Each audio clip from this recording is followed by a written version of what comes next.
Before we pray, let's first take a moment to listen God's word about anxiety, and then we will pray together. Beloved, does your heart races like a trapped bird against your ribs? Your thoughts spiral, endless what-ifs and worst-case scenarios playing on repeat. That crushing weight on your chest, it's more than stress. It's like drowning in air, gasping for calm in a storm that won't relent. Anxiety isn't just worry. It's a thief that hijacks your mind at 3 a.m. It's the cold sweat down your back before a big meeting. It's the voice whispering, "You're failing. You're not enough. God isn't listening." But what if I told you God designed your mind and hardwired a remedy into your very DNA? Not a temporary pill, not empty platitudes. Today we reclaim what anxiety stole, not with positive thinking, but with the Word of God and prayer. Let's settle this first. Anxiety is not sin, but how we handle it determines whether it becomes a prison or a pathway. The Bible makes a crucial distinction between two types of anxiety. First, there's godly concern, what the Greek New Testament calls merimnao. This is the protective alertness God built into your soul. It's the same instinct that makes a mother wake at her baby's slightest whimper. This kind of concern moves us to prayer and wise action. Paul even says it's necessary for the Christian community in 1 Corinthians 12:25. But then there's destructive anxiety, when normal concern mutates into paralyzing fear. This is what Jesus saw in Martha when he told her, "You are worried and upset about many things," in Luke 10:41. This kind of anxiety doesn't prompt us to pray. It whispers that prayer won't help. Here's what changes everything. Jesus himself experienced profound anxiety. In Gethsemane, Mark tells us he was deeply distressed and troubled. Luke, a physician, records that his sweat became like drops of blood, a real medical condition called hematidrosis that occurs under extreme stress. Yet in that moment, he showed us the perfect response. "Not my will, but yours be done." Your anxiety isn't proof of weak faith. It's actually a sacred invitation from God saying, "My child, come closer." But the enemy wants to twist this. He hisses lies like, "You shouldn't feel this way," or "Real Christians don't struggle with this." That's why Matthew 11:28 is so radical. Jesus doesn't say, "Come to me, all who have it all together." He says, "Come to me, all who are weary and burdened." God's throne room isn't for the perfect, it's for the honest. So, bring your trembling hands, your sleepless nights, your what-ifs and worst-case scenarios. You're not failing, you're learning to depend. And that raw, desperate clinging, that's faith in its purest form. God's word isn't just comforting poetry, it's your battle plan against anxiety. These scriptures are divine weapons forged in heaven, waiting for you to wield them.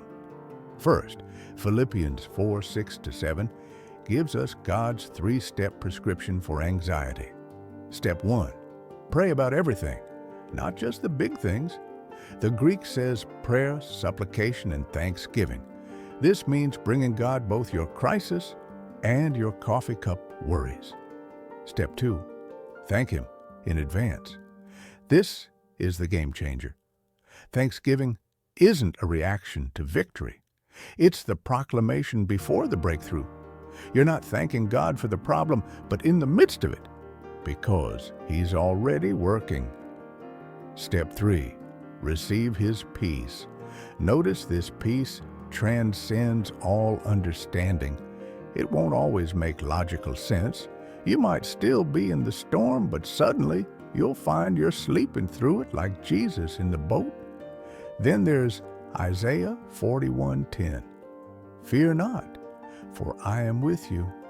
God doesn't promise to remove the fire, but He does promise to walk through it with you.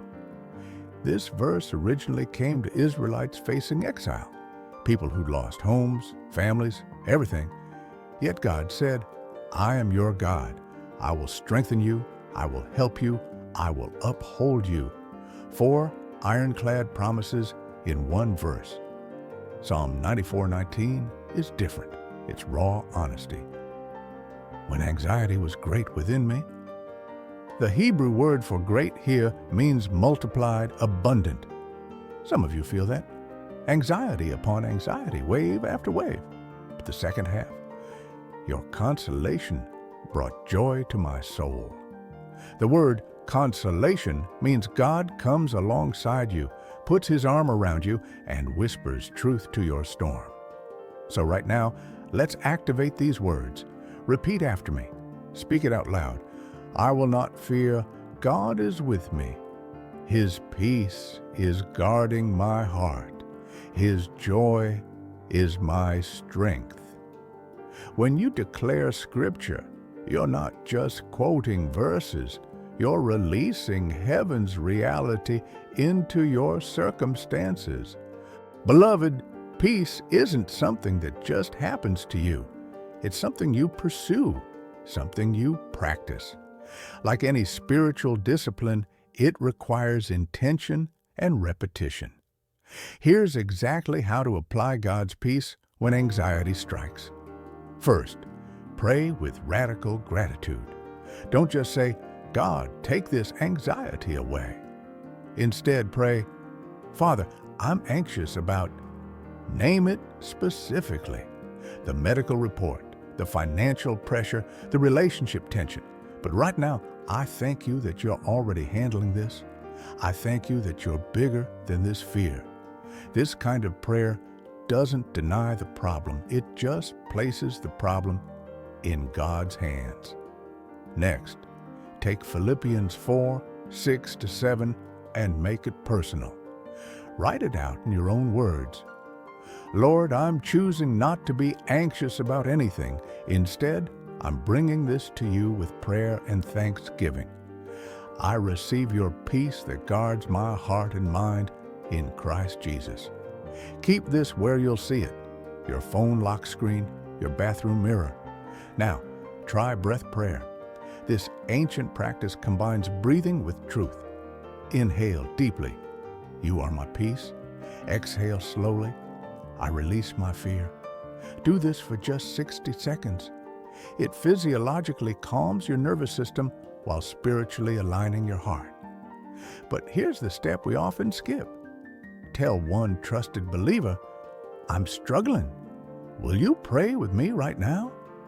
Anxiety thrives in isolation. When you voice it to someone who will point you back to Christ, you break its power. This isn't complaining, it's biblical community. Galatians 6:2. Remember, God's peace isn't the absence of storms. It's the presence of the storm stiller in your boat. It's not about circumstances changing immediately. It's about your heart being anchored in the one who controls the winds and waves. So today, don't wait to feel peaceful. Act in peace. Speak peace. Breathe peace. And watch how the Prince of Peace meets you in practice. Now let us pray to our Heavenly Father. Father, I come before you with no pretense, no polished words, just the raw, unfiltered cry of my heart. My mind feels like a battlefield, thoughts exploding like artillery fire, fears shouting louder than faith, what ifs drowning out your promises. The weight of this anxiety presses down like a physical force, making each breath feel labored. But your word says, you're near to the brokenhearted, that you collect every tear in your bottle. So right now, I surrender. Name your specific anxiety, the financial burden, the health scare, the relationship fracture, the sleepless nights. I lay it at your feet, not because I've figured it out, but because you've invited me to cast all my cares on you. Flood me with your peace, not as the world gives, but that supernatural peace that defies circumstances, that makes doctors marvel and counselors take notes. The kind of peace that kept Paul singing in prison and Jesus sleeping through storms. Silence the lying voices that whisper, "You're alone in this. God has forgotten you. This is too big even for him." Break their power with your louder truth. Help me breathe in your reality. When I inhale, remind me, I am loved with an everlasting love. Jeremiah 31:3. When I exhale, release the toxins of fear, the lies of the enemy. With each breath, anchor me deeper in your presence. Clothe me today with tangible reminders of who you say I am. I am your redeemed, not defined by my struggles. I am held, even when I feel like I'm falling. I am heard, even in the silence. I am safe, because you're my refuge and fortress, Jesus. You walked through Gethsemane's anguish. You understand this weight. Holy Spirit, translate the groans I can't put into words. Romans 8:26. Father, keep me abiding in you like a branch clinging to the vine, not striving, just remaining. I declare now, your peace is my garrison, standing guard over my heart and mind. Your joy is my strength for this day's battles. Your faithfulness is my anchor when emotions lie. I trust you not just to calm the storm around me, but to calm me in the storm. Have your way in me. In the mighty name of Jesus, the name above anxiety, above depression, above every lie. Amen. If you believe this prayer will help with your anxiety moving forward, type AMEN in the comments. Drop a request below. We'll pray for you. Share your victory testimony below. Your story could save someone that's battling anxiety. Remember to like, share, and subscribe to the channel for more powerful prayers and devotion. God bless you.